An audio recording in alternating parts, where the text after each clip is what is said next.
show what you're really made of. Well, let's load into the Rift then for our second series of the night. League leaders Bliss up against the team in Fury, hunting for any possible point they can acquire. They've got a simple enough comp to execute. But let's see how they navigate it. It will be the TP coming out here for Findo on this Nautilus as well, so potentially wanting to head towards the farming route. Double combat items have been purchased by the Fury bot lane as well, so really acknowledging the fact that they want to be able to fight and contest back as much as is possible versus this Ezreal Ashe, because we've seen Bliss time and time again, when they are playing this double-ranged bot lane, they seem to get ahead and then never let up. You're never actually able to fight back because they always have priority. They always have the ability to move into your jungle, and that is something that Fury will be hoping to avoid. A nice ward drop level 1 there to potentially spot an invade. We know that Bliss like to get their jungler active in those invades early on.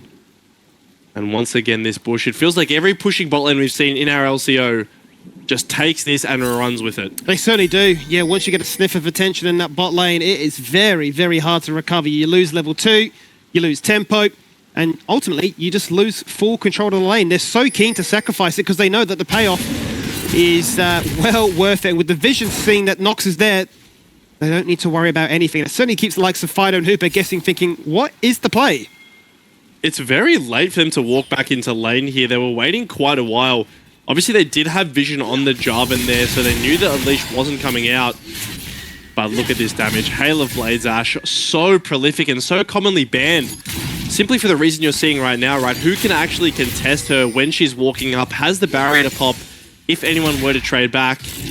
And simple as that, it will be the prior secured here for the side of Bliss. Now, the question is, what do you actually go to from here? You can see Wynot is finishing his clear down towards the Krugs. Does have the potential to end in a full topside clear, and I think that's what he's going to want to go for here, because they know Jarvan started on the bot side of the map, and Ignite's on top lane. It is on. Tomasino's got that chance to try and find that solo kill right now as the counter-strike does not connect. He sees the opportunity to get control of the lane. And it makes it interesting now as to how this matchup could play. You already mentioned how volatile it would be. Bio's already level 2 is forced to go back to base. So the Ignite won't find a kill, but it will secure Tomasino the wave control, which is really the important thing here. Bio forced to use a teleport to come back in response. Now, this is a Jax who does have a lot of sustain, right? He has the fleet footwork, has the resolved secondary tree, plus the Doran shield, so he's able to definitely survive for a while in the lane. And the question will be whether Wynot wants to make something happen as Tomasino tries to crash this wave top lane, because keep in mind, Rumble without TP is very vulnerable. Even if you don't kill him, simply forcing him out of lane at a time where the wave is bad can definitely make matters incredibly hard for that champion. You can see assist pings coming onto the wave here. Looks like Tomasino will just be able to crash this one in. Yeah, looks good. And certainly with Nox in the area, if he were to navigate towards it, he can hang out either in that pixel bush or chill out in lane and just protect and envision where Wynot might be going next. And they're actually going to butt heads as they look to try and force a 1v1 over this top lane scuttler. And I'm sure at this point, with double buffs active, it's a case of which top laner can look to try and intervene first. With Tomasino getting that crash in, it means that Wynot, despite having that good 1v1 matchup, is forced to back away. Safeguard to a ward, but get followed there by Nox. The flash already been burnt. And that's all she wrote. It's a really promising start. Big from the top side of Fury. You could see that Wynot was initially winning that 1v1 versus the Jarvan, but it just is the first move from Tomasino that enables him to continue being aggressive and ultimately gets the flash out as well as the Scuttle Crab there. So already making use of this top side matchup. As you can see, Biopanther taking so much damage whenever he jumps into Tomasino. Now, Tomasino will have to get a reset at some stages. Mid lane is trading very aggressively here, Skimmy. Yeah, as you say, top lane obviously being quite keen to really punch on, but the same could be said for mid. It's Chirp and Area doing a bit of a dance, which is a dicey one. Certainly, it could all come down to a flash engage to get the kill done, or maybe a little cheeky jungle intervention as well. Doesn't have that flash to be creative with it, but a nice sidestep. Dodges out that sonic wave, and no first blood to be found just yet. And that should be enough for Harry to be able to get his base off here. That's really the important thing that Wynot's looking for there.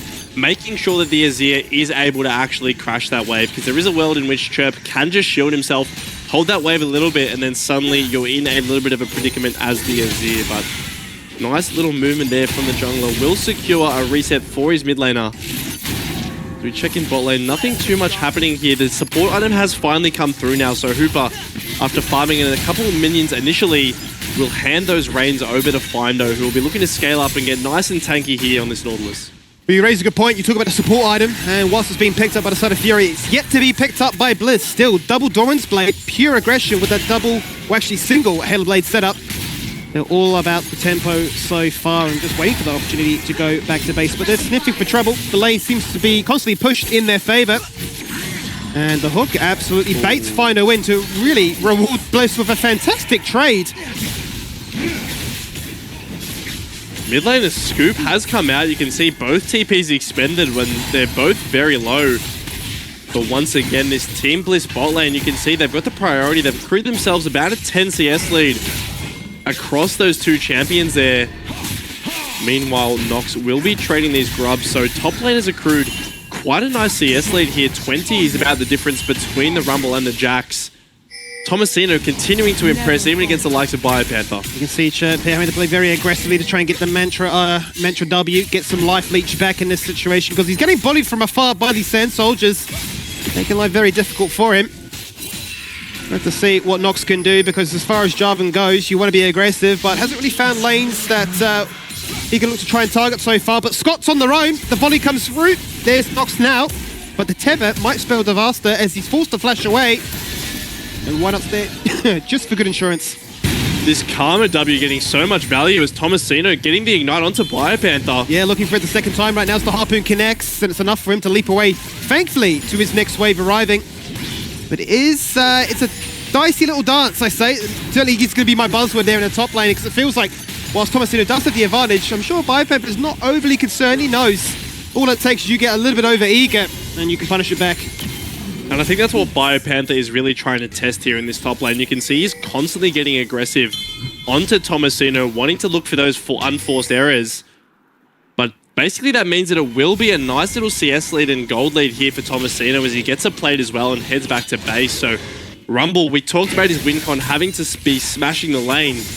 And so far, he's doing a pretty good job of that. Certainly is. Ignite's been pretty much used on cooldown to try and find those angles or present him with an opportunity to be even more aggressive and retain that gold lead. So, promising start for them. Question then becomes, what can Fury look to try and achieve with that controlled top lane? What can they actually net that in terms of they found the Void Grubs, all three went to them thanks to Nox. But does he decide to get even more aggressive with it? Go for an invade or perhaps say, you know what? I'm going to seek you out for a kill. He doesn't clear the ward there, Skimmy. He walks right over it, but doesn't acknowledge the fact that it's there. So this will be spotted. This will be on the vision of Team Bliss. They know he's there. You can see Scott walking up towards that buff as we speak. Going to force him off it, but top side. Yeah, Bio getting aggressive. Look, that's it. It looks dicey at the start, but there's the flash hook into nothing. No. Cataclysm guarantees it. And Scott has no flash, so he's just a sitting duck, dead for rights. First blood going the way of Fury. Violet, though, in a 1v3, knows that the cavalry is arriving, and in comes Harry. It's a great hook, but it does delay the inevitable as Wynot answers back with one of their own. That hook was an absolute godsend from Findo. If that doesn't connect, that's a Nazir with Flash and Ultimate both available. You can see the scoop in your mind onto three people there, but luckily only going to be the 1-for-1. A nice initial play there from Fury, acknowledging that there's no flash on Scott from that previous altercation in the mid-wave, and they will pick up first blood on the Jarvan as a result. Now you can see Chirp here in the mid lane. BioPanther is looking for a roam here. There's no ult on Hayri though. Yeah, it's deceiving. He runs to the left and thinks maybe I'm safe. Fantastic flash with the root dash out of the counter-strike. And I tell you what, he's really run out of a very dire situation there. Yeah, really well played there for Chirp. Unfortunately, he will still have to take the long way around to get back to his lane safely. That means that Hayri on this Azir will be able to crash the wave. But here's the initial play once again. The root lands onto Violet, and that's kind of the go signal. They're targeting Scott because they know he has no flash. The Cataclysm secures the kill here. And really, it's this hook from Finder you can see on the back end of the play that absolutely saves the day, right? You can see that shuffle actually interrupt him during his E. And yes, he goes down, but that is a more than worthy sacrifice from Findo. Still is a very patriotic effort to make sure that, you know, not more people were to fall down in that situation. Certainly, if Violet gets an assist or a kill amongst all that, then the Ezreal well and truly accelerates his start in this game and make sure that Hooper really won't get a chance to enjoy that late game luxury. What I will say, though, is that Bliss certainly preying on the nerves that Chirp has. There's been a lot of time where the likes of either Scott or Why Not have paid attention to that mid lane. They made sure if we're not burning a flash, we're making sure that he can't freely roam around. And if not group up with Nox, then offer shielding and support elsewhere.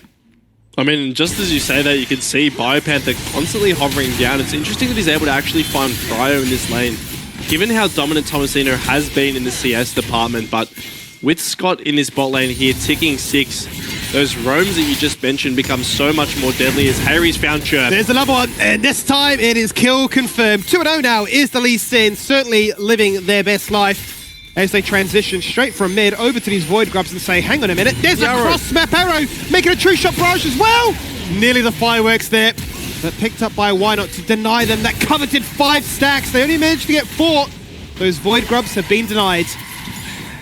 It's a disaster here for Fury. They're killing the mid lane, taking advantage of Chirp without flash, and then they transition that into a Herald stoppage, which, like you mentioned, is going to deny those 2 Grubs, crucially stopping any Void Mites from spawning at the hands of Fury. And it's Scott on the Ashe once again, finding that cross-map arrow to really secure that one shot. Not only that, but Tomasino losing his flash in the process. So now this Rumble, who is, yes, very far ahead, but also incredibly vulnerable without that summoner spell. It's a little bit deceiving, isn't it, the CS advantage? Because whilst you say, well, Tomasino's absolutely crushing things here, you're just still patiently waiting, biding his time, waiting for that first item. I mean, if you take stock of what he's got the boost of lucidity and then a bit of a variety bucket right afterwards. So he knows that he just needs a bit of time on his side and that things will certainly go their way once the game progresses. As for Fury, though, still with the gold lead, just by a very slim margin, will look towards that very second dragon of the game and deny any potential Dragon Soul being acquired nice and early. I'm not sure that Bliss want to give this one quietly, though. You can see the Ashe arrow is just spawning again. Harry will actually TP down here, Skimmy. Certainly will. As it gets lower, Why Not Smite steals it away. Fantastic result for them, and no fight needs to happen. Quite honestly, their job was deny the dragon, and they've done that beautifully. Job absolutely done there. It's a bit of a weird TP from Harry. I think he just wants to group with the team, make sure he can't get caught out. But it will be a Smite steal going over to Bliss, their second dragon now, and also inside track on this bot lane. Why Not is so strong on this Lee Sin here that if he gets in kick range of this center, she will just get one shot. Not really much she can do as Chirp's been scooped. He has been scooped, and Nox is here to maybe save the day. He goes into the EQ Cataclysm on your head, and Chirp, all he needs to do is dance a shield to a few laps and just wait for the Jarvan to arrive. It's a phenomenal little bit of punishment after all that attention has swarmed around mid lane. All the attention on mid lane, but look at bot lane as a result. You can see Hooper falling victim to Why Not there on that Lee Sin, and it will be a lot of plates going over on the back end of that. But here we go, looking at bot lane once again, so you can see center without flash, Lee Sin just so strong. It's funny because Hooper knows he's here, just gets flipped by the arrow, and that's all she wrote. That's rough to know the Lee Sin is waiting to get hit by the predictable arrow. Feels rough. That's not the best situation there for Hooper. And certainly given that it was a bit of a cross-map play where they're winning in mids, they are losing in bot. But ultimately, both will feel, I'm sure, pretty content still. The gold being dead even at 22k. Both managed to profit from some plates picked up. And now for Chirp especially, goes back, picks up the Malignance. The Karma is online. Karma is absolutely online, and I think the saving grace here for Fury is the fact that Why Not is the one with all 4 kills, right? Yes, Lee Sin, obviously a very strong champion with gold and can certainly wreak some havoc in the mid-game, but at least it's not Hayri, at least it's not Violet who are getting these kills. So gold lead is pretty even at the moment. If they've managed to find a way to fight around this Lee Sin or without him in the fight, that certainly will be one that they are looking towards. As it looks like the Herald is going to be given over here to Fury. They're committing resources towards this bot lane to get that first turret onto Violet. Solo gold there. So this Ezreal is getting into quite a strong position here. Certainly is. He's biding his time with it, but that is the Ezreal you know and love. Needing a little bit of time to come online. Essence Reed already there. Tier steadily stacking on up, but that was the trade, right? First tower for the very first Heralds. And guaranteed gold versus the potential of more gold to be found really does become that trade-off. Oh, Hooper. It's dicey for Hooper. He finds himself in a very similar fate. He's just getting kicked around. He's not even having any fun with it once again. The same outcome, be it the face-checking of an Enchanted Crystal Arrow, and it just opens up a 4-man siege in mid. I was so convinced Wynot was going to take that second Q as well to try to find Findo, but there are Nox and Tomasino in the area. This Rumble is very strong, and it looks like Fury wants to fight. Can they find anything with the Cataclysm? Good flash out of the Dredge line, but Scott is caught, and he is dead. In jumps Wynot, 5 kills to his name. Equalizer getting dropped, but just burning the ground on which they stand. Nothing to happen so far. Good sidestep on that Sonic Wave, but eventually they say the Herald will be used. Let's guarantee we get that mid-tier 1. Nox will be the hero to drive that Rift Herald in to take down that turret there, so nice little opening up there of Fury. It really seems like they are very cognizant of targeting Scott here. Without Flash, this Ashe is a very appealing target, especially for Tomasino. With all the damage that this Rumble provides, you can see bringing him down is going to be so important to secure those teamfight wins. But meanwhile, you can see Wynot here, 5-0-0 on this Lee Sin. Every kill involved for Team Bliss he has taken himself. A very scary jungler right now. Yeah, as you said already, it's going to feel pretty rough if they try and fight a fight without him involved, given that he is the majority of your golds. Still nothing to break the deadlock between these teams at 16 minutes in. It's been a very positive start for Fury overall, given that this has felt very lopsided against them statistically. But if we take stock of where all that gold is currently, despite everything going the way of Wynot, that solo experience, that solo tower, actually profits Violet more. Violet is feeling very happy there at the top of the gold graph. But as this game goes on, the longer it's in an even state here, you have to think that Bliss are feeling more and more comfortable. Yes, Fire Panther is slightly behind in terms of CS against Tomasino, but this is a matchup that just gets better and better for Jax as time goes on. He's able to jump on top of him and just run him down 100-0 in these long lanes, not to mention the fact that there's no TP for Tomasino to match with a cross-map play. But as this dragon spawns here, Tomasino's in the area and they're bringing Chirp down as well. They're looking for Scott again. Fantastic chains across the wall. No Cataclysm needing to be burnt on this occasion. And the True Shot Barrage, just an aftermath, really. Bit of a warning shot of don't touch my support again. But ultimately, it's right what you mentioned during the draft. That champion, no mobility, easy target. Easy target, and Nox might be a target for Wynot here as well. He's quite tanky, but they're looking to skirmish. Yeah, both junglers are definitely not weak by any stretch of the imagination as he goes to the flash kick, insect maneuver. He's getting dangerously low, and he dies! Burnt on that scorched ground, and instantly, Fire Panther's lane becomes even harder now. Tomasino gets a double. Plain and simple, Nox just outplays Wynot in that 1v1. You can see the flash kick coming out, not really what Wynot was intending there. And it's the Cataclysm on top of the Equalizer that signals death for this Lee Sin. So huge 2 kills there going over to Tomasino. Crucially, there are no smites for either side here, but Hooks once again found Scott. It has found Scott. You can't afford for the squishy immobile carry to get hit like that, but still, in a 2v4 they contest. Maybe not anymore. As Violet receives the pressure of a Karma, empowered and ready to deal some damage. Third Dragon then, picked up by Fury. After a phenomenal turn of events where both junglers collide, both having the majority of the gold in this game, and just proving that Fury's comp is a little bit stronger in that little scrap. Yeah, so we can see once again, it starts off with Wynot wanting to get active onto Nox. Obviously, both junglers feeling quite strong about their positions here, but it's this flash kick that really doesn't get the intended effect here. It ends up with one just sitting on top of an Equalizer and burning, as Tomasino is feeling very comfortable about the position that he's in on this Rumble. And once again, Scott just walks up at the back end of that play. He comes from the fountain after being picked off just to get picked once again. So this Ashe certainly not having the value that I think Team Bliss were intending it to have. Certainly hasn't. In terms of the laning phase, it's worked off beautifully, obviously, to allow Violet to have such a strong start. But later on, it has been a very easy target for Fury to then really look to exploit. Now, you mentioned how much this matchup can favor the Jax later on into the game, but it certainly has allowed Tomasino to feel a little bit stronger about his chances of preventing that condition. The Cataclysm is ready. They're looking for it. Nox, it's that man again. Scott, unlucky. You're going to fall victim to yet another dive attempt. This time the barrier's good, and it baits so much time that Team Bliss can actually TP in 2 members. The Equalizer is fantastic. And Hooper finds the shutdown before he eventually falls on down, but Violet, before he dies, gets that double, and Fury are winning this fight as well. Yeah, it looks like crucially the members of Team Bliss will just be able to escape there with slivers of health bars. Team Bliss, once again, it looked like Scott was getting caught, but crucially, finds a lot of space, buys a lot of time, and you can see here as we look at the replay once again, Nox is very far ahead of his carries, and Scott, because of his positioning, look at Hooper, he actually forces the flash out of the center to secure this kill, and that means that by the time Scott actually goes down, everyone on Fury is incredibly mispositioned. Now, Tomasino finds so much value with the equalizer here. Unfortunately, he overheats.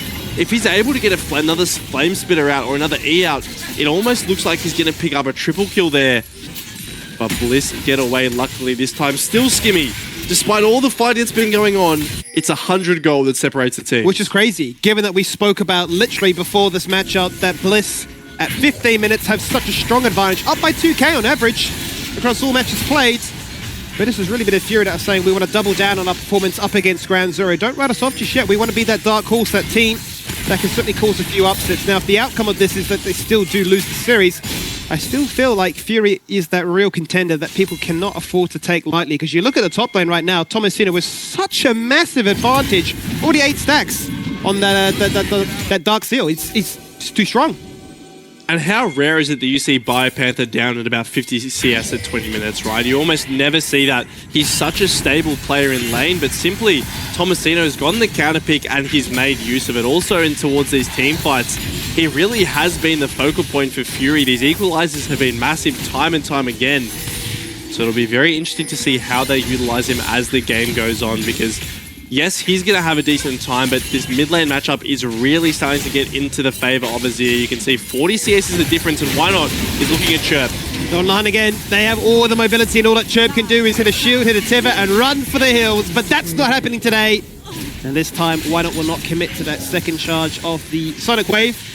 It'll make sure that the gold is spread around. So hearing out 3 kills to his name as well. And this is when things become interesting. And I think this is when Bliss can really look to take advantage, right? Yes, the early game hasn't gone as favorable as they would have hoped for, but the macro is going to be something that they'll have in abundance over their opposition, especially with the extra TP. The TP is really the big thing in the late game, right? Even if Biopanther isn't able to actually 1v1 Tomasino, all he has to do is control the waves. All he has to do is able to push them in and then rotate with that summoner spell. So Tomasino definitely has his work cut out for him in terms of being at the waves at the right time. As you can see, TP will be expended here, but his turret will go down nonetheless. And with the third potential dragon here for Bliss spawning soon, mid control is incredibly important to secure for either of these teams. It certainly is. Has really prevented Team Bliss from getting their standard, if you would say it, Dragon Soul online very quickly without really any match from their opposition. But Fury have certainly made sure that if we get an opportunity to try and punish that, then we will delay that opportunity. Good vision from them, spotting out completely where Team Bliss are threatening from. So Harry, whilst baiting, can just simply stream a shuffle out of that Cataclysm. That's a big ultimate now burnt away. With the knock up there onto Violet, the depth charge enough to try and root him in place. And he gets shut down. Phenomenal timing and a fantastic pick.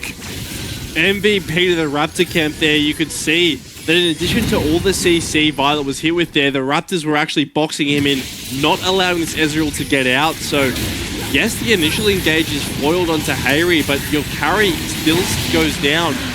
That'll be a second dragon for Fury here. Now keep in mind, top lane has been pushing this entire time, but it's not a Trinity Force Jax. It's a Sundered Sky Hex Drinker Jax. So whilst he still is decent at taking turrets, certainly nowhere near as powerful as if he had something like the Trinity Force to be able to take that down. Yeah, absolutely right. Not built to truly invest in split pushing, much more akin to wanting to force those fights. But does certainly allow them to say that, well, if you do go for that dragon, we will get something in return, and we are going to be that constant side lane threat that you'll have to deal with, which is true, quite honestly, for both the Jax as well as the Rumble. And does bring into question how Fury can play from being behind that one all-important TP. Speaking of, both are available now for Team Bliss as the arrow comes down the mid lane. Doesn't really allow anything to take place, though, because nobody's in the area to really capitalize on it. But 2 dragons apiece certainly means that this is no longer the real focal point, and with Baron having been up and available for the last few minutes, you're certainly now seeing the vision translate from bot to top. Yeah, Team Bliss especially have a very fast Baron, right? If you can bring this Azir down, combined with all the DPS, but speaking of DPS, they're finding Tomasino. They are double flash expanded to make sure that all that CC connects. They hand it across the Biopanther to say 25 minutes in, you will get your retribution. It feels good to finally answer it back. Max range and Hickus find a good kick from Why Not.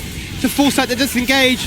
And as soon as they see that TP, Wino jumps right back in and says, where you going? Center Root locks him in place, Center Root takes him down, and then a flash cataclysm for Nox to say, I instantly regret this one. He's dead to Harry, as they just simply outmaneuver them. Bio burning on down there, but ultimately going to feel pretty content that, yes, we now finally have established that 2K lead.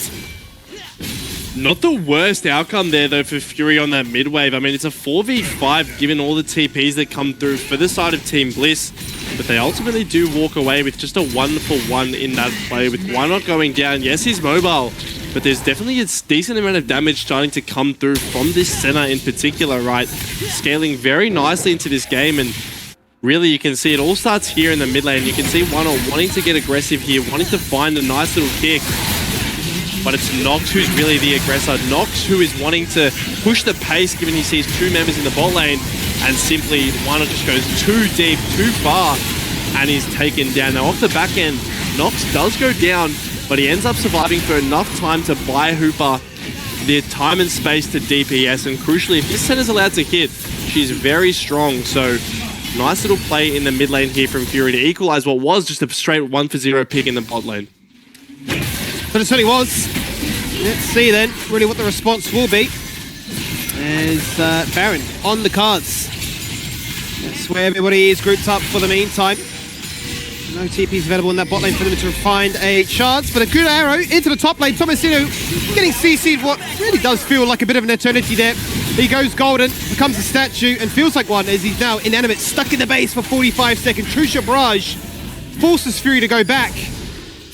And Vision Control, once again, the name of the game, but why not? So we're going to start the Baron.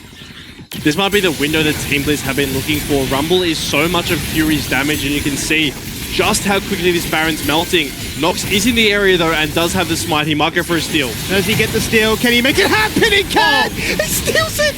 Despite being kicked, you thought that CC was enough. The Baron gets stolen. It's a hero's effort. And now can Fury fight even more? Harry, the one to receive the pressure. The shove back is nice, but it's not enough. Findo is absolutely smurfing right now as he threads the needle to find Violet, who kind of buffers the flash. It's not perfect, it's just enough. And the wall drop to try and extend the center Q. It doesn't find out Violet. In the end, it is a calamity of mistakes and mechanics that all come to a close. Team Bliss are the ones who find the pick onto Tomasino. They think they've found the Baron as well, but right when everything looks like it's going good for them, it turns on its head. Nox gets into the pit, gets the steal. He's getting kicked whilst he's smiting. You can see once again, why not? Doesn't want to take the 50-50, but look at that, 1140 HP on the Baron. Nox just with the quick reaction time. And off the back end, it's really Findo on this Nautilus who gets so much value out of this pick here, CCing and buying Hooper the time to hit. 1k gold going over to Chirp, as well as the hook onto Violet, who manages to narrowly escape. But Scott will pay the price for his 80 carries life here. Well, all I say, Max, if this is Chirp feeling nervous, I'd hate to see what he feels like when he's confident, because he's really giving us something to, digest at this point, because still, we find ourselves now really fast approaching 30 minutes, and the gold once again is dead even. It's dead even, and I'd love to see how much gold, how many stacks rather, Hooper is sitting on at the moment, because this center feels like it's doing so much damage, as 88 is the number here. So Edge of Night will be procced here. Look at Biopanther, has a great flanking position. This isn't the spot Fury wants to be in to take this fight. And you can see they'll disengage towards the mid lane, but this dragon gets burnt down so quickly, and it's a soul point secured for Team Bliss. Yeah, stuck in a bit of indecision there as to whether or not they want to collapse on Bio or commit towards that dragon fight. In the end, they do go for Bio and say, well, we'll just get a tower in the process as well, as you take that long road back to base, maybe even knock on your front door too, and completely open up this mid lane. They've got the Baron. They're actually going to send Findo back in response, but it's going to be a TP out instantly from both people. Look at Bio, he's got the fantastic counter-strike angle. He only finds one in the end, but that's all they need. They take out Hooper, down for 40. Tomasino lands the full combo, laying the red carpet inside their Cataclysm. They flank onto Harry, who's now got the Zonyas, so his second stopwatch to use. He shoves them back. They become a jungle camp, and they get farmed just like one. They look for another as they pursue onto Chirp. The vision from the Hawk of the Ash is good, but just out of range and too strong to pursue any further. A big fight there for Bliss. They find Hooper and blow him up instantly, and that really is the crucial member that they need to take off. This center does so much damage, so once she's down, you lose all of that and as well the range that comes with it. Yes, Tomasino is quite fed, but ultimately doesn't have the space to hit someone like an Ezreal or an Ashe. You can see once again, the disengage comes through. It's actually an arrow that lands onto Hooper all the way from Scott in base, which just means that he has no chance but to go down here. And after this, it's a nice little turn on towards Hayri, but the Zhonya's buys so much time that it allows the carries of Bliss to get into position and start DPSing. And Violet here, untouched completely in this fight, able to just freely unload the DPS here on this Ezreal. It's not too common we do see Violet play the Ezreal. It's definitely not one of his most played champions as the arrow goes across. It's, I believe, 5th overall. He's actually played more, funnily enough, Ezreal games than Varus in his career, but the last time he played this champion was all the way back nearly 2 years ago, which is a little bit telling of where the meta has been at. Let's check in with the gold overall, though. It is Hayri at the top of the table. No surprises there. He's got a 2k lead over Chirp, despite them both feeling pretty strong in this game. He's got 3 items too, as we look to see what happens for Biopanther here. Collapsed upon by 3. That tower in the bot lane, hanging on for dear life, might just die to the minions as he jumps in, looks to try and find a 3-man Counter-Strike. Now, in a 1v4, a little bit unfair as he gets surrounded by too many, but all he wants to do is buy time because his mid-team is just sieging in response. Yeah, he's incredibly tanky, but does eventually go down, and like you said, it will buy time here. Yeah, Ezreal ult actually coming through is huge, cancels the base on Chirp, so they may be able to hit this inhibitor turret here, Skimmy. That's what Fury did just moments prior, but they're going to try and go one step further, not settling for that mid-tier 1 or that tier 3, rather they want the inhibitor. Why not committing so much for it as the Dawning Shadow goes across straight down the mid-line. Cataclysm instantly flashed out by Scott and Hayri, and then why not left to his own. He's also another distraction tactic as Bliss scatter and run for the hills. No flash here on Ashe, Skimmy. Yeah, he's already burnt it, so second time as they cycle through the EQ. Very easy then them to pick apart those stragglers. And look, I tell you what, Max, this game it's very entertaining. It's very different to what we anticipated. Honestly, this is so far beyond what I had expected from Fury coming into this series. It really seems like they're taking advantage of every window that they have. Nox, especially on this Jarvan, willing to push the pace, as you can see. Pushing in here, trying to crack open this inhibitor. There's 10 seconds left on Lee Sin here and 19 here on Scott.